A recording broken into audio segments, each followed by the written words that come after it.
Google changed the privacy settings on its Buzz social networking service less than a week after its introduction.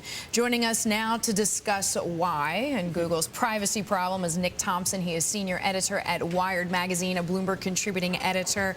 Nick, this could get a lot of people in trouble. Let's talk about, first of all, what Buzz was doing that had so many people upset, because everybody complains. Right. There were two things that Buzz was doing that people didn't like. The first is that when you logged in, it would set you up to automatically follow the people you emailed with and chatted with the most.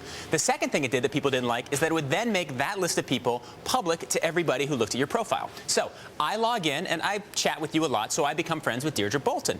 Anybody looks at my site, they can see that I'm friends with you.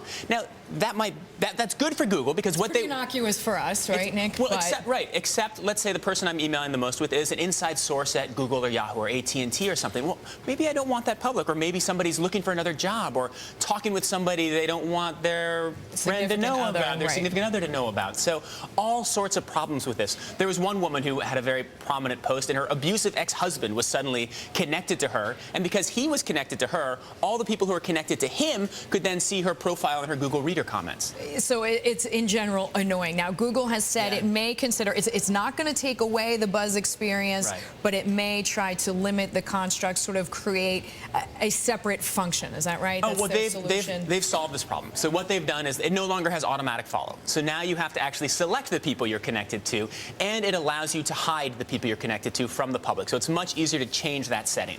Now, but the bigger thing that this raises really is Google's business model, right? The more information that's out there, the more they can organize, the more they can make money from ad revenue versus users who want privacy. How are they going to resolve this conflict? This is one of the biggest issues for Google now. It will be in 5 years. It will be in 10 years. They are constantly going to be pushing on this line. The biggest concern about Google from its customers and from its competitors is that they vacuum up all this information that you don't want them to vacuum up, and then they use it to serve ads. And every time they go into a new market, people are going to raise these concerns. So actually, this is a serious problem. Buzz is not a huge part of Google's business model right now, so if it has a few false starts, that's okay.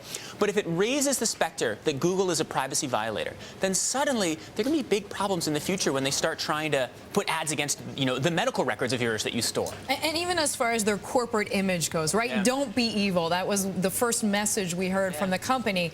So if there's just PR problems for them, maybe users will want to use something more like Facebook, where in the past it's been easier to control who sees you, and in theory. In theory, Facebook has had huge problems on privacy, and it's lost a lot of trust of its users. I mean, the other issue is that the whole point of a social network, people will only use it if they can trust it and they can believe it. Email is a very private thing, so you have a social networking site tied to your email, you care even more about this stuff. So this is going to be a major obstacle for Google here and in the future with all of its other deals.